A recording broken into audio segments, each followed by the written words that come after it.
Hey guys, welcome to 2.2 Basic Differentiation Rules, Day 3. So, in this video, I'm going to show you guys how to apply the derivatives into certain situations in mathematics, beginning with our first example. Find a and b so that f is differentiable everywhere. So here we have a piecewise function. This is very similar to the limit functions, where you have a piecewise function and you want to determine if it's continuous by using the continuity test. Well, it's the same thing really. We want to determine if this piecewise function is differentiable, and we want to find out what a and b values make it differentiable. So they're saying here, find a and b so that f is differentiable. So this function is differentiable. Let's find the a and the b values.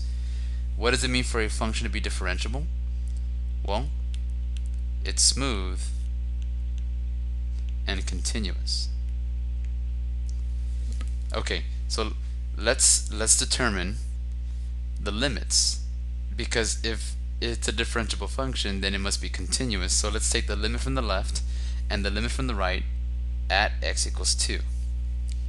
So the limit as x approaches 2 from the left and the limit as x approaches 2 from the right of what is the left function. This is the left function. This is the right. So taking the limit as x approaches 2 from the left will give me a 2 squared plus 1, which is 4a plus 1.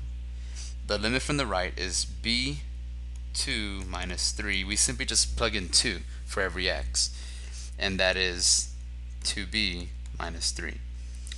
Because the function is differentiable means that it's continuous. So then if it's continuous, then it means that the limits must exist. So these two must be the same. 4a plus 1 is equal to 2b minus 3. Cleaning this up a little bit, it's going to be 4a minus 2b is equal to a negative 4.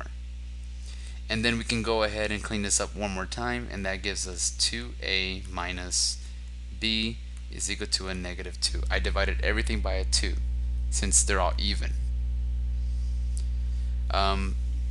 So we just tested out the continuity part.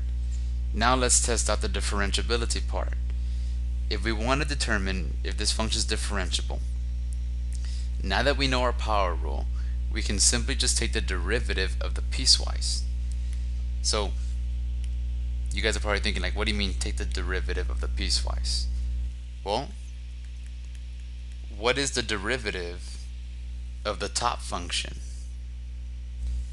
The derivative of the top is 2ax, where x is less than 2. Whenever you take the derivative of a piecewise function, it doesn't matter whether it's included or not included, it loses that equality symbol. The derivative of the bottom function is just b, where x is greater than 2. Now let's test to see the limits. The limit as x approaches 2 from the left of 2ax is the same thing as 2 times 2a, x. Oh, scratch that. Sorry. It's going to be 2a times 2, which is just 4a. The limit as x approaches 2 from the right is going to be just b, because there's no x to plug in. So if a function is differentiable, that means the derivatives must exist and they must be the same.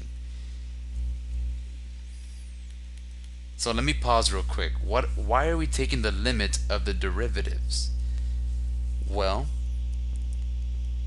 remember the limit definition of derivative. The limit definition says as h approaches 0 of f of x plus h minus f of x all over h. Because we're dealing with a limit, that means that we're taking the limit from both sides.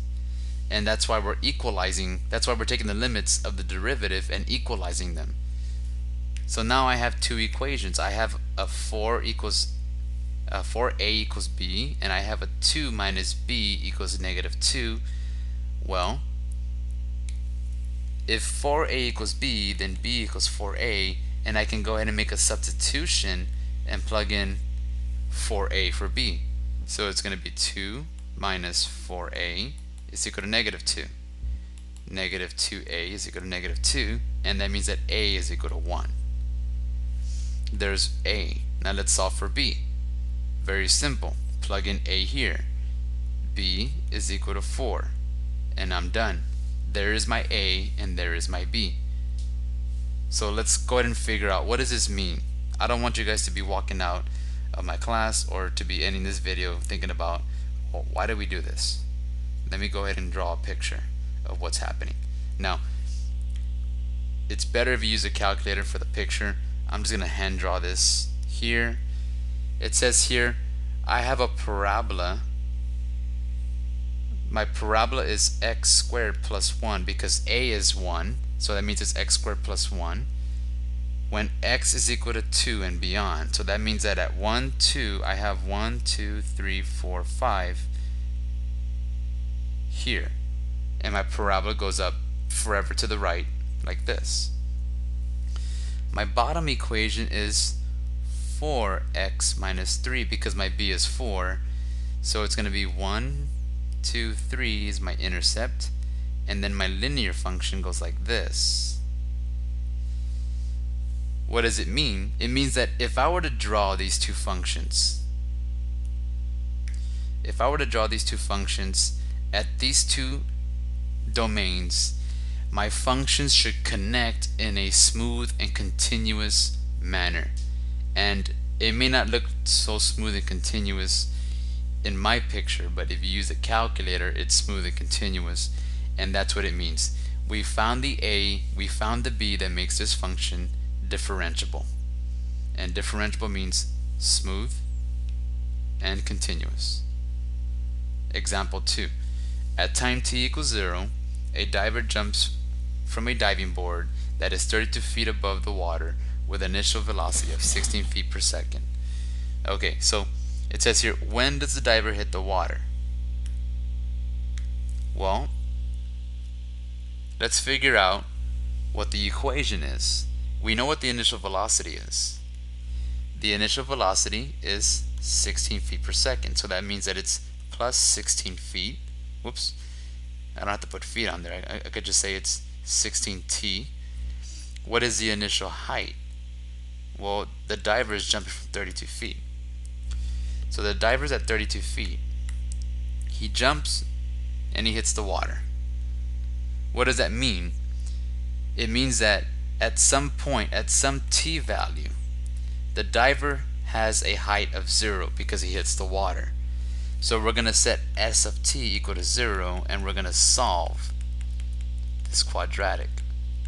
Now notice that everything is divisible by 16. I can simply divide 16 to both sides, and I get 0 is equal to negative t squared plus 2t plus 2.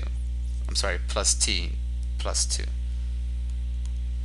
I don't like having a negative in the front, so I can multiply both sides by a negative, and I get 0 is equal to t squared minus t minus 2. I can factor these two, and it's t minus 2, t plus 1, and that means my t is equal to 2 and my t is equal to negative 1. I have two answers, except that it's impossible for me to have hit the water at two different times, and it's also impossible to have a negative time, so my answer is the positive 2. In 2 seconds, the diver jumps up, down, and hits the water. Letter B. Letter B says find the instantaneous velocity at t equals 1. Well, there's something you guys need to know. You guys need to know that position is measured in distance. Okay, it's distance, and the derivative of position, the derivative of your pt is vt, which is the velocity, and the derivative of the velocity is acceleration. So it goes in this order: p v a. The derivative of p is v, the derivative of v is a. So let's go ahead and find the derivative of the position function because we want to find the instant velocity. So s prime of t is equal to the derivative of the s of t, which is negative 32t plus 16. And then now that we want to find the instantaneous velocity at t equals 1, we simply just plug in 1 for t, and it's negative 32 plus 16, which is a negative 16 feet per second.